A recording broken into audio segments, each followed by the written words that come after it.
اعوذ باللہ من الشیطان الرجیم بسم اللہ الرحمن الرحیم الحمد للہ رب العالمین والصلاة والسلام علی اشرف الانبیاء والمرسلین وآلہ الطیبین الطاہرین۔ اعوذ باللہ من الشیطان الرجیم بسم اللہ الرحمن الرحیم یمحو اللہ ما یشاء ویثبت وعنده الکتاب۔ اللہ جسے چاہتا ہے مٹا دیتا ہے اور جسے چاہتا ہے قائم رکھتا ہے، اور اسی کے پاس الکتاب ہے۔ سورۃ الرعد آیت 39۔ گفتگو ہو رہی تھی اس آیت کے ذیل میں کہ تقدیر کا مطلب جبر نہیں ہے۔ اس پر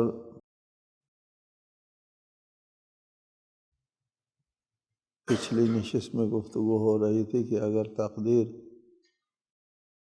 ہے تو جبر ہونا چاہیے، اور اگر جبر نہیں ہے تو تقدیر نہیں ہونا چاہیے۔ ان دونوں کو کیسے جمع کریں گے کہ تقدیر بھی ہے اور جبر بھی نہیں ہے؟ کیونکہ عام خیال یہی ہے کہ تقدیر کا مطلب جبر ہے، عامیانہ، البتہ سطحی اور عامیانہ خیال ہے۔ البتہ ایک مکتب فکر بھی ہے، مکتب جبر۔ ہم اس بحث میں نہیں جاتے، ہم صرف اس عامیانہ خیال کا جواب دیتے ہیں، اس کی وضاحت کرتے ہیں کہ تقدیر بھی ہے اور جبر بھی نہیں ہے۔ تو پھر تقدیر کیا چیز ہے؟ یہ تقدیر ہے اللہ تعالیٰ کا واضح کردہ نظام۔ قدرہ اندازے کو کہتے ہیں۔ آپ نے قدردانی نہیں کی، قدر نہیں کیا، یعنی اندازہ، صحیح اندازہ نہیں کیا یہ کس درجے کا بندہ تھا، کس مرتبے کا بندہ تھا، اس کا اندازہ نہیں ہوا آپ کو، قدردانی نہیں ہوئی، قدر نہیں کیا، اندازہ صحیح نہیں کیا، نیچے رکھا۔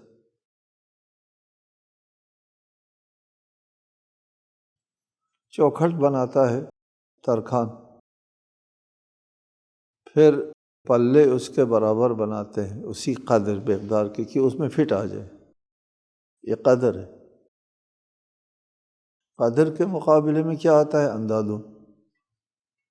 چوکھٹ کا سائز کچھ ہے اور پلے کا سائز کچھ اور ہے، ایسا نہیں ہوتا۔ اس کائنات میں سب چیزیں اپنی جگہ فٹ۔ بس قدر تقدیر کا مطلب ہو گیا قانون، نظام۔ اس قانون اور نظام کے تحت چلنا ہوتا ہے ہر ایک کو، یہ طے ہے، یہ پہلے سے طے۔ اللہ نے ایک قانون وضع کیا ہے اور ایک نظام وضع کیا ہے، اس نظام کے تحت چلنا ہوتا ہے، یہ طے ہے۔ ایک بات۔ دوسری بات، اللہ تعالیٰ کو علم ہے کہ کون سا بندہ میرے وضع کردہ نظام کے تحت چلے گا، کون سا نہیں چلے گا۔ جو میرے وضع کردہ نظام کے تحت چلے گا اس نے نتیجہ اٹھانا ہے، جو نہیں چلے گا اس نے نتیجہ نہیں اٹھانا ہے۔ اللہ تعالیٰ کے جو وضعی قانون ہے، تخلیقی قانون، تکوینی قانون، کائناتی قانون، فزیکل قانون، اس میں یہ طے شدہ ہے کہ اللہ تعالیٰ نے جو نظام وضع کیا ہے اس کے تحت چلنا ہے۔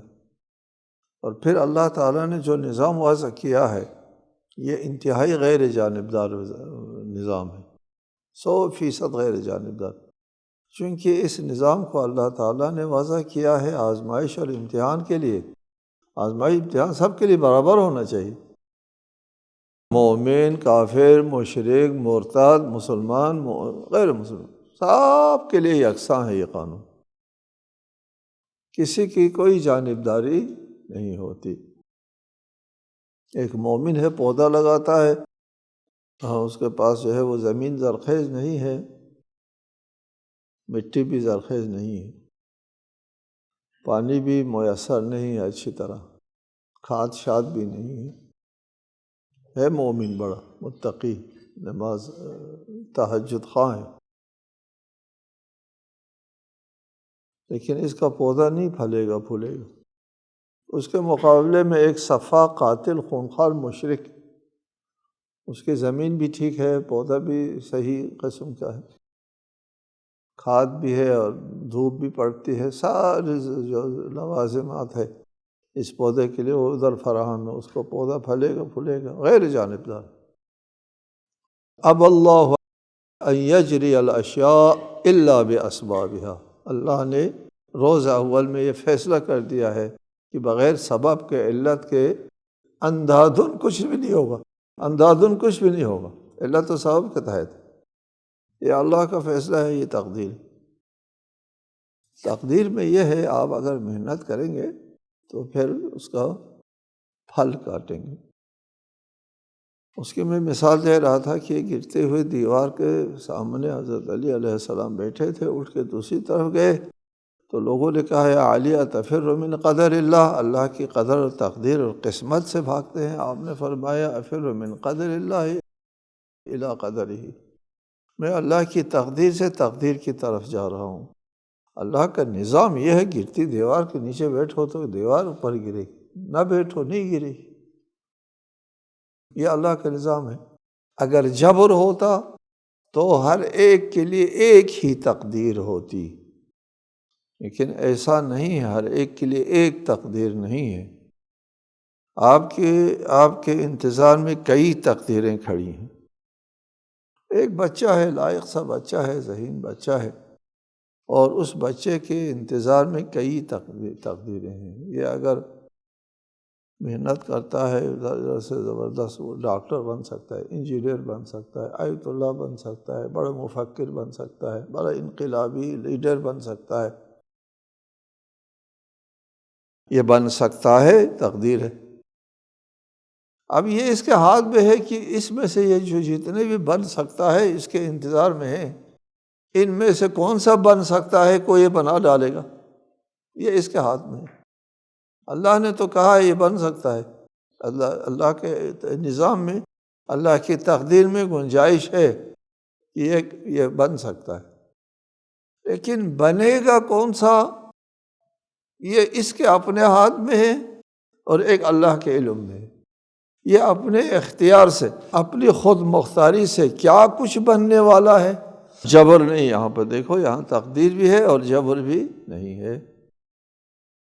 تقدیر یعنی نظام، اس نظام کے تحت انسان خود مختار ہے، اپنے ہاتھ سے اپنی تقدیر لکھتا ہے، ہاتھ اس کا اپنا ہوتا ہے، محنت اس کی سیاہی ہوتی ہے، جی اپنے ہاتھ سے، اپنی محنت کی سیاہی سے اپنی تقدیر لکھ لیتا ہے ہر انسان، ٹھیک ہے۔ ہر انسان کا مقدر جو ہے ایک نہیں ہے، کئی ایک مقدرات اس کے انتظار میں ہے۔ جی اگر ایسا ہے، اللہ تعالیٰ کے علم میں ہے پہلے سے کہ فلاں انسان جو ہے اپنے اختیار سے کیا کچھ کرنے والا ہے، اللہ کے علم میں آنے سے جبر لازم نہیں آتا۔ یہ پچھلی نشست میں بھی آپ کو سمجھایا کہ اللہ کے علم میں ہے، اللہ کے علم میں آنے سے مجبور نہیں ہوتا۔ ظرف علم خدا یہ ہے کہ یہ شخص اپنی خود مختاری سے، اپنے اختیار سے کیا کچھ کرنے والا ہے، اس کو اللہ جانتا ہے۔ اب ہم آتے ہیں اس آیت کے تحت جو فرمایا ہے کہ آپ جب اس بات کو سمجھ گئے کہ اللہ تعالیٰ کی طرف سے مقدرات ہے، فیصلہ ہے، فیصلہ یعنی قانون ہے، دستور ہے، نظام ہے، اس کا فیصلہ ہو گیا ہوا ہے۔ اب اللہ ان یجری الاشیاء الا باسبابها، علت و سبب کے بغیر اندادن کچھ نہیں ہونا، یہ فیصلہ ہے اللہ کا، اور یہ تقدیر ہے ہماری اور آپ کی سب کی تقدیر یہی ہے۔ اس آیت میں فرمایا یمحو اللہ ما یشاء، پھر مٹا دیتا ہے اللہ، پہلے سے فیصلہ ہو چکا ہوا ہے، پھر کیا مٹاتا ہے؟ وہی اثبات برقرار رکھتا ہے، پہلے سے جو فیصلہ ہے اس کو ثابت رکھتا ہے، برقرار رکھتا ہے، مٹا دیتا ہے۔ کیا مٹاتا ہے؟ یہ کیا چیز ہے؟ اس کو آج اچھی طرح سمجھنا ہے، اور اس کا سمجھنا آسان کام نہیں ہے۔ اللہ تعالیٰ کے ہاں 3 قسم کے مقدرات ہیں۔ پہلی چیز وہ مقدرات ہیں جو صرف اور صرف اللہ تعالیٰ تک محدود ہیں۔ صرف اللہ جانتا ہے ان مقدرات کو، اور کوئی نہیں جانتا۔ وَفَوْقَ كُلِّ ذِي عِلْمٍ عَلِيمٌ، اللہ تعالیٰ کے پاس جو علم ہے وہ احاطے کا علم کسی کے پاس بھی نہیں۔ بہت سے معلومات ہیں جو صرف اللہ تعالیٰ تک مخصوص ہے۔ اس میں بھی یمحو اللہ ما یشاء ویثبت نہیں آتا۔ دوسری تقدیر وہ ہے کہ اللہ تعالیٰ نے اپنے انبیاء کو اور اپنے اولیاء کو بتا دیا ایسا ہوگا، ایسا ہوگا، ایسا ہوگا۔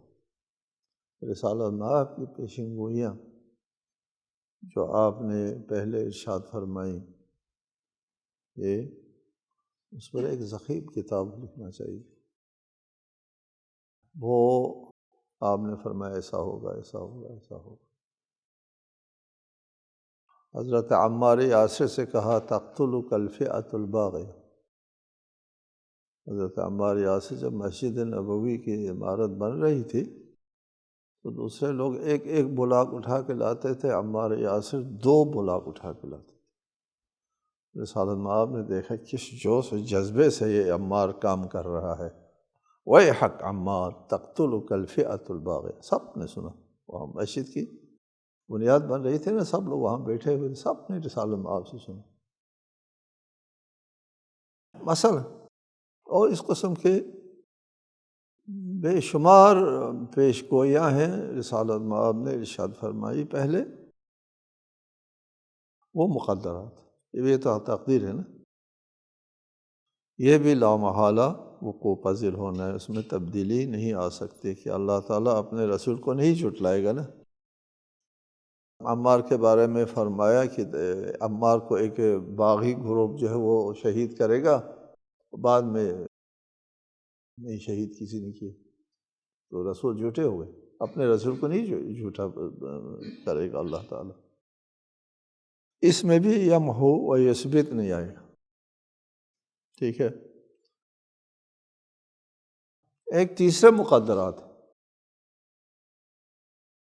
وہ یہ ہے کہ اللہ تعالیٰ نے اپنے نبی کو اپنے اولیاء کو بتا دیا، لیکن فرمایا، ساتھ یہ فرمایا اگر مشیت الہی کے مطابق ہوا تو ایسا ہوگا، نہیں تو نہیں ہوگا۔ مشروط رکھا مشیت کے ساتھ، حتمی نہیں رکھا، یہ حتمی نہیں ہے، مشروط اور مربوط رکھا گیا۔ 3 چیزیں ہو گئی۔ پہلے وہ جو مقدرات جو صرف علم الہی میں، وہاں کوئی تبدیلی یا محو و یثبت نہیں ہے۔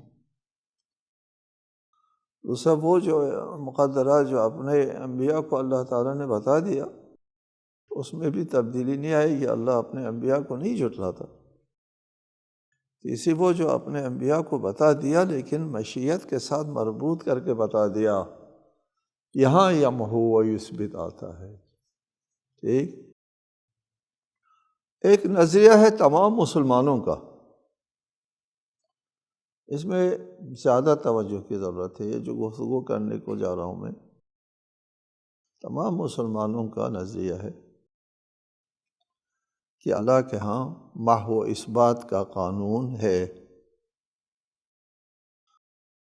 قرآن میں یہ آیت، صریح آیت موجود ہے، اور روایات بھی تواتر سے بھی زیادہ روایات موجود ہیں۔ تمام مسلمانوں کی سیرت بھی، عقیدہ بھی، کردار، احکام سب اسی پر ہے، یمحو اللہ ما یشاء و یثبت، ٹھیک۔ اور اسی لیے گناہ بخشوانے کی کوشش کرتا ہے انسان، دعا کرتا ہے کہ شفا یابی ہو جائے، یمحو ہو جائے، یمحو ہو جائے، محو ہو جائے، بدل جائے، ٹھیک ہے، اللہ کا فیصلہ بدل جائے، مشروط فیصلہ۔ اللہ نے فیصلہ کیا ہے فلاں جو ہے مریض ہوگا، لیکن مشروط ہے، وہ 50 سال 80 سال میں مرے گا، مشروط ہے۔ اگر اس نے قطع رحمی نہیں کی، قطع رحمی کر دی 40 سال میں مرے گا، ٹھیک ہے، مشروط ہے، لیکن اس نے قطع رحمی نہیں کی، 80 سال تک 90 سال تک چلا جائے گا۔ صلہ رحمی کی، اپنے کسی عزیز نے اس کے ساتھ جفاکاری کی، جواب میں اس نے جفاکاری نہیں کی، صلہ رحمی جاری رکھی، 80 سال سے اوپر 90 سال چلا جائے گا۔ 80 سال بھی مشروط، 40 بھی ہو سکتا ہے، 90 بھی ہو سکتا ہے، 100 بھی ہو سکتا ہے، ٹھیک ہے۔ سب لوگ قائل ہیں، تمام مسلمان قائل ہیں، لا يرد القضاء الا الدعاء، شیعہ سنی تمام مصادر میں، کہ اللہ کے فیصلے کو صرف دعا بدل سکتی ہے۔ اللہ کا فیصلہ ہے، قضاء ہے، فیصلہ، وقضى ربک، قضاء یعنی فیصلہ، اللہ کا فیصلہ ہے، وہ فیصلہ بدل جاتا ہے۔ دعا سے، صدقے سے بلا ٹل جاتی ہے، الصدقۃ تدفع البلاء، سینکڑوں مثالیں ہیں، تمام مسلمانوں کا اس کے اوپر عقیدہ بھی ہے، تمام مسلمان اس کے اوپر عمل بھی کرتے ہیں۔ ایک نام ہم نے رکھا، شیعہ تعلیمات میں، شیعہ ثقافت میں اسی کو، یہ دعا سے تقدیریں بدل جاتی ہیں، گناہ معاف ہو جاتے ہیں، عمریں لمبی ہوتی ہے اور گھٹ جاتی ہے، بڑھتی گھٹتی ہے عمریں۔ اس آیت کے تحت ہم نے شیعوں کی ثقافت میں ایک عنوان آ گیا، اس کو کیا کہتے ہیں؟ بدا للہ، اللہ کا فیصلہ ظاہر ہو گیا، بدا ظہرا، ٹھیک جی، اللہ کے لیے بدا ہو گیا، پہلے اس قسم کا فیصلہ تھا، اور اب وہ فیصلہ بدل گیا، یمحو، وہ فیصلہ محو ہو گیا، جی،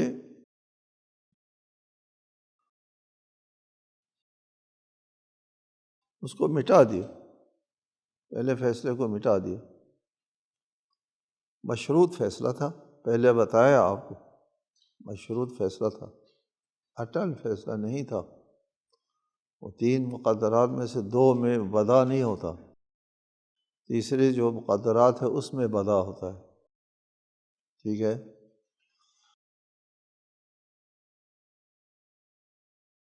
پھر ہم پر یہ دانستہ یا نادانستہ طور پر بہت سے پڑھے لکھے فحول علماء، بڑے پایے کے علماء نے بھی ہم پر الزام عائد کیا کہ شیعہ اللہ تعالیٰ کو جاہل سمجھتا ہے، معاذ اللہ۔ یہ شیعہ کہتا ہے کہ اللہ تعالیٰ فیصلے بدلتا ہے، بدا ہوتا ہے اللہ کو، پہلے کچھ فیصلہ تھا اور بعد میں کوئی اور فیصلہ کرتا ہے، پہلے پتہ نہیں تھا اللہ تعالیٰ کو، بعد میں پتہ چلا اور کہا اچھا پھر ایسا نہ کرو، ایسا کرو، جیسے ہم لوگ کرتے ہیں، اللہ بھی ایسا کرتا ہے۔ یہ الزام ہم پر، تعجب ہے کہ یہی بات، یہ ہم کائنات میں فزیکل قوانین میں بات کر رہے ہیں نا، فزیکل، آپ ذہن حاضر رہے ادھر، فزیکل قوانین میں اللہ تعالیٰ کا فیصلہ بدلتا ہے، اور فزیکل قوانین میں فیصلہ بدلتا ہے، اسی امید سے اللہ کی عبادت کرتا ہے انسان، اللہ کی بارگاہ میں دعا کرتا ہے، اللہ سے مغفرت مانگتا ہے کہ میرا گناہ مٹا دو، یمحو، مٹا دو، نہ مٹنے کی صورت میں سزا ہونا تھی، مٹنے کی صورت میں سزا نہیں ہوتی، فیصلہ بدل دو، ہوتا ہے، دعا کرتا ہے، ٹھیک ہے۔ سب لوگ اس کو قبول کرتے ہیں۔ ہم نے کہا اس کو بدا، اللہ کو تکوینیات میں بدا ہوتا ہے، تکوینیات میں۔ ایک کہا کہ یہ لوگ جہل خدا کے قائل، سبحان اللہ۔ آپ تشریعیات میں قائل ہے، خود ناسخ کے قائل تو سب ہے، میں نے پہلے کہا تھا وہ مسلمان قائل ہے، صرف جو لفظ ہے، تعبیر ہے، ہماری ثقافت میں جو عنوان ہے، اس عنوان کے اوپر الزام عائد کرتے ہیں۔ عملاً سب متفق ہے، کسی کو اختلاف نہیں۔ یمحو اللہ ما یشاء ویثبت، اللہ محو کرتا ہے۔ محو کا مطلب کیا ہے؟ مٹا دیتے کا مطلب کیا ہے؟ پہلے کوئی چیز سب تھی، اس کو مٹا دیتا ہے۔ کوئی کچھ بھی نہ ہو تو نہیں، پہلے کوئی چیز ہے، ثابت ہے، کوئی چیز ہے تو اس کو ختم کرنے کو مٹانا کہتا ہے۔ تو فیصلہ تو بدل گیا یمحو سے۔ اس فیصلے کے بدلنے سے اللہ جاہل ہونا لازم آتا ہے، تو نسخ میں آپ اور خود سب دنیا قائل ہے، سب دنیا قائل ہے کہ شریعت میں نسخ ہوتا ہے۔ پہلے ایک حکم آیا، بعد میں اس حکم کو اٹھایا، کوئی اور حکم آ گیا اس کی جگہ پر، اس کو نسخ کہتے ہیں۔ شریعت میں، احکام میں، قانون میں اللہ کا فیصلہ بدل جاتا ہے، وہاں اللہ کا جاہل ہونا لازم نہیں آتا۔ یہ ادھر کیوں آتا ہے یار؟ ادھر بھی اللہ کا جاہل ہونا لازم نہیں آتا۔ اللہ کا فیصلہ شرعیات میں بھی بدلتا ہے، اور اللہ کا فیصلہ خلقیات میں بھی، عالم خلق و تکوین میں بھی بدلتا ہے، جس طرح اللہ کا فیصلہ عالم تشریع میں بدلتا ہے۔ اس لیے ہمارے علماء کا یہاں پر وہ ہے، موقف واضح ہے، البداء فی التکوین کالنسخ فی التشریع، بالکل ایک جیسا ہے۔ تکوینیات میں بدا ایسا ہے جیسے تشریعات میں ناسخ ہے۔ یہاں یہود کا ایک نظریہ ہے، یہود کا نظریہ ہے کہ اللہ تعالیٰ نے شروع میں جو فیصلے کیا، جو نظام بنایا ہے، اس میں تبدیلی خود خدا نہیں لا سکتا۔ ایک جبر کا نظریہ ہے یہودیوں کا کہ اللہ جو ہے اپنے قدیم تخلیق کائنات کے موقع پر جو فیصلہ اللہ تعالیٰ نے کیا ہے، اس فیصلے میں تبدیلی لانا اللہ کے بس میں نہیں ہے، خود اللہ بیچارہ ہے، بے بس۔ قرآن کہتا ہے قالت الیہود ید اللہ مغلولہ غلت ایدیہم، یہود کہتا ہے اللہ کا ہاتھ جو ہے وہ بندھا ہوا ہے۔ یہی نظریہ ہے یہودیوں کا، یہ عیناً یہی نظریہ ہے کہ اللہ کا فیصلہ نہیں بدلتا ہے۔ قرآن کہتا ہے یمحو اللہ ما یشاء ویثبت، بدلتا ہے اللہ کا فیصلہ۔ ٹھیک ہے، اللہ کے فیصلے میں لچک آتا ہے، اور انسان کے روش اور انسان کی سیرت اور کردار کی روشنی میں۔ لہذا بدا کیا ہے؟ بدا عیناً وہی ہے جس کے اوپر تمام مسلمان عقیدہ رکھتے ہیں، تمام مسلمان عمل کرتے ہیں، دعا کرتے ہیں، مغفرت مانگتے ہیں، صلہ رحمی کے آثار ہے، صدقے کے آثار ہے۔ ان تمام باتوں کو تمام مسلمان بلا اختلاف مانتے ہیں اور اس پر عمل کرتے ہیں۔ اس کو ہم نے عنوان دیا، صرف دیگر مکاتب نے اس کو عنوان نہیں دیا، ہم نے اس کو عنوان دے دیا کہ اللہ کے فیصلے بدلتے ہیں، دعا کرو۔ اس لیے ہمارے احادیث میں، ہمارا ائمہ علیہ السلام کا احادیث جو ہے وہ رسالت مآب کی طرف سے ہمارا ائمہ روایت کرتے ہیں، ہمارا ائمہ فرماتے ہیں نحن نقتنز احادیث رسول اللہ کما تقتنزون الذهب والفضة، جو بھی ارشاد فرماتے ہیں حدیث رسول ارشاد فرماتے ہیں۔ تو ہمارے ائمہ نے فرمایا کہ ما عبد اللہ کما عبد بالبدا، اب بدا کے ذریعے جس اللہ کی عبادت نہیں ہوئی کسی اور چیز کے ذریعے، بدا کے ذریعے اللہ کی عبادت ہوتی ہے، اس لیے کہ اللہ تعالیٰ کی بندگی کرتے ہیں، دعا کرتے ہیں، عبادت کرتے ہیں، مغفرت مانگتے ہیں۔ کس بنیاد پر؟ اس بنیاد پر کہ اللہ کا فیصلہ بدلتا ہے۔ اور اگر یہودیوں کی طرح یہودی نظریے کی طرح یہ خیال رکھیں کہ اللہ کا فیصلہ بدل ہی نہیں سکتا، ید اللہ مغلولہ، تو کون جائے اللہ کی بارگاہ میں دعا کرنے کے لیے، گڑ گڑانے کے لیے؟ گریہ کیوں کرے اللہ کی بارگاہ میں؟ عبادت کیوں کرے اللہ تعالیٰ کی؟ اللہ نے قدیم سے جو فیصلہ کیا وہ ہونا ہے، میں عبادت کروں نہ کروں، میرے مسجد اور کنیسہ اور گرجا ورجا جانے کا کیا فائدہ؟ کوئی نتیجہ وتیجہ اس کا نہیں ہے، بدا ہے، اس لیے اللہ کی بارگاہ میں جھکتا ہے انسان، دعا کرتا ہے، گریہ کرتا ہے، زاری کرتا ہے۔ لہٰذا بدا کا عقیدہ جو تمام مسلمانوں میں، تمام مسلمان عبادت کرتے ہیں، تمام مسلمان مغفرت مانگتے ہیں اللہ سے، تمام مسلمان دعا کرتے ہیں اللہ تعالیٰ سے، تمام مسلمان اللہ تعالیٰ سے توقع رکھتے ہیں مغفرت کی اور فیصلے کے بدلنے کی، سب یہ کام کرتے ہیں۔ فرق یہ ہے کہ ہم نے اس کو عنوان دیا، مکتب اہل بیت نے اس کو الگ عنوان دے دیا، دیگر مکاتب نے اس کو الگ عنوان نہیں دیا، نسخ کو دے دیا۔ عبادت کرو فیصلہ بدلتا ہے، دعا کرو فیصلہ بدلتا ہے، صدقہ دے دو فیصلہ بدلتا ہے، صلہ رحمی کرو فیصلہ بدلتا ہے، تو کہتے ہیں ان تمام کے لیے ایک عنوان نہیں ہے۔ ہم نے کہا ایک عنوان جو ہے وہ ہے، اس عنوان کا ذکر کرتے ہیں تو ہم پر الزام عائد کرتے ہیں، معاذ اللہ، یہ علمی خیانت ہے اور تقویٰ کی خلاف ورزی ہے۔ کسی مکتب کو، کسی نظریے کو وہ تو سمجھنے کی کوشش کرنا چاہیے، اور پھر اس کے بعد اس کے اوپر بات کرنا چاہیے۔ تقویٰ، پرہیزگاری، ذمہ داری، مسئولیت کا یہ نتیجہ ہونا چاہیے کہ بغیر کسی تحقیق کے کسی کے اوپر الزام نہ دیں۔ السلام علیکم ورحمۃ اللہ وبرکاتہ۔